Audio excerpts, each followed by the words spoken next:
All right, back at it again.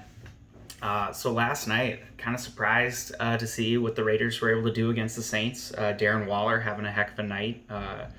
Carr, I mean, the Saints defense.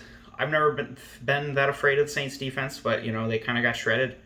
And it wasn't even so much by Josh Jacobs, which is how I would have guessed if you would have told me the Raiders were going to win that game. But yeah, it's hard to say so much. Through two games here, the Saints haven't looked quite what people expected to see coming into the season. But we'll see. I don't know. It could be that I underestimated how important Michael Thomas is to that offense. I think he's easy to kind of overlook as just a target monster. But maybe I'm sleeping on Michael Thomas a bit. Maybe Drew Brees is a tad washed. That's kind of something I've been thinking for a while. Last year, so I'm a Vikings fan. Last year, I watched him, get dominated. Not so much dominated, but he did not look great in the playoff game last year. His arm looked weak, and you may have seen there's like a stat out there that he hasn't completed like a pass over 36 yards for like 3 years or something like that. I don't know. I didn't catch much of the game last night, to be honest, but I don't know. I guess we'll have to wait and see. We got two data points through week 2, and we're on to week 3. So this is my bets to target this week. I like. I'm gonna rank it into like a tier 1 list and a tier 2 list. Tier 1 meaning bets I really like and would have no problem recommending my friends to do. Tier 2, still bets I like, but maybe more so just because they're fun or I want to have some money on those games or something of that nature. But without further ado, so the first game I really like this week is Titans at Vikings. So they say you shouldn't take favorites on the road, but I don't know. If you've been watching the NFL at all, the Titans have had a bit of a sluggish start if you look at the box scores, but it seems like most of that's been on defense. They had a couple of offenses that were able to score some points on them, and the defense hasn't been quite as strong. But their offense with Tannehill jumping in, Tannehill's been electric. He was last year, he is this year. Him and Jonnu Smith lit it up this week. And if you've watched any of the Vikings, there's zero reason why you should expect them to be able to be competitive in this game.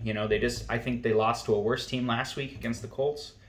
Got dominated by the Packers, and I think Tannehill and actually momentum going on that offense is going to be enough to take care of a pretty pathetic Vikings defense so far and a pretty anemic offense. So. I hammered that when I saw it open at -1.5. It's moved to -2.5 Titans. Still think that's a good play. So feel good about that. Next bet I like is Steelers. It's Steelers versus Steelers versus Texans. So Steelers at home against the Texans. I took this at -4, and it's since moved to -3.5. So for some reason, people are looking at the Texans and still thinking they're a good team.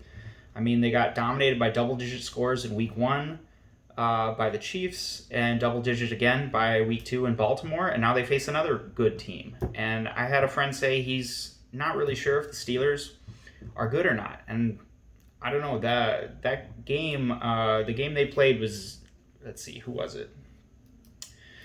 It was against Denver. Yeah, Denver. Denver mounted a comeback with Jeff Driscoll. Kind of surprised, they were able to hang in there. But I think the Steelers' offense is just getting going, and the defense is still dominant. They had 7 sacks. I think they'll have plenty to deal with, or plenty enough power to shut down a Texans team that hasn't looked very good at all through the first 2 weeks.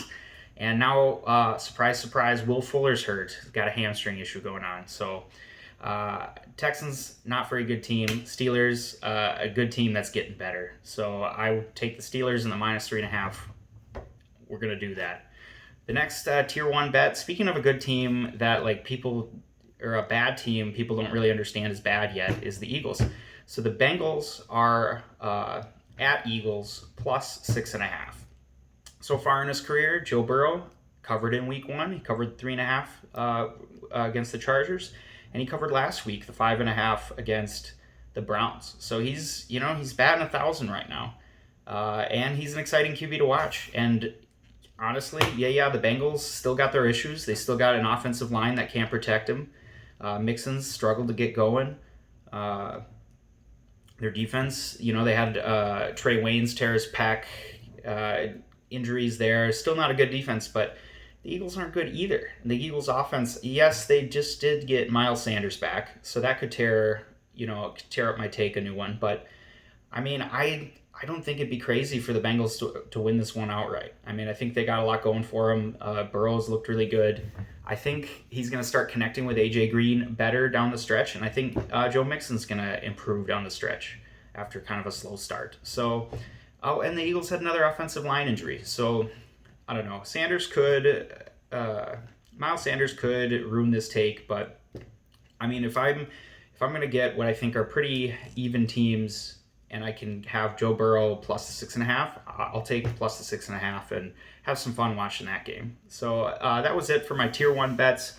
Moving on to Tier 2, I got Jags -3 versus Dolphins. So on paper, I liked this as a Tier 1 bet, but I'm not going to do Fitz. I've had enough history with Fitz Magic ruining those picks that I'm not going to do it. But I don't know how you could look at Gardner Minshew, versus Fitzmagic. This is at Jags, by the way. So it's Gardner Minshew facing off against Fitzmagic. Two legends, or a legend versus a legend in the making, I guess. I don't know how you can just avoid that game. I got to be in on it. And I like the Jags -3. They've been a firepower offense through the first couple weeks. Dolphins, I don't think are going to be anything special, 7-win team maybe. Jags are probably right there with them, but I mean, I like the Jags a little bit better, and I want to get a little cash on this one so I can keep tabs on it and have a little excitement on my boy Gardner Minshew. Next one in the Tier 2 category, Seahawks versus Cowboys. So right now this is at -4.5 Seahawks, and this is at CenturyLink, I believe. So I just think the Seahawks are one of the best teams in football right now. I mean, they kept it close against the Patriots, but I think Russell Wilson threw 5 touchdowns still against, one of the better secondaries in the NFL. And I know the Patriots defense isn't quite what it was, but I think it's still better than the Cowboys defense. And meanwhile, the Cowboys are messing around with, inferior teams. So I have a decent amount of confidence in Russell Wilson to win out on that shootout, and I just think they're a better constructed team than Dallas right now. So, yeah, I mean, they are. That's probably why they're 4.5-point favorites, but I like them to cover. So we'll see what happens. And then the last one I got is Ravens versus Chiefs. So this is at home. Baltimore has been on a tear. They have a great defense. An offense, when Lamar's going, cannot be stopped. And meanwhile, the Chiefs haven't looked that good. They had week 1, they dominated the Texans, who are not a very good team. But even in that game, I thought Patrick Mahomes was floating some passes, even on some weird screen passes. I don't know. I think he's still kind of getting warmed up, and I think they're not where they could be as far as the offensive firepower we're used to seeing. I mean, they haven't quite shown that, I don't think, this year. Last week they almost lost to a rookie, Justin Herbert. Yeah. So, I think they're kind of off to a shaky start. Meanwhile, the Ravens are a runaway train, and they don't look like they're stopping anytime soon. So I'm not sure. I took this at -3.5. It's right now at -3, so money's coming in on the Chiefs. I just don't really understand how that happens. I mean, maybe people are just looking at the names and just taking the Super Bowl, the former Super Bowl champs here. But I like the Ravens a lot. Mahomes is probably the only reason this is a Tier 2 for me, because it's hard to bet against him. But, on paper and what we've seen so far, you got to like the Ravens. So, and that's it for the bets that I like and love this week. We're still trying to get a feel for this team, so take it with a grain of salt, but that's what I'm thinking. Keep an eye open. I'm going to probably post another video for my big-time avoids. So games that I'm not going to touch, with a 10-point poll. So that's about it.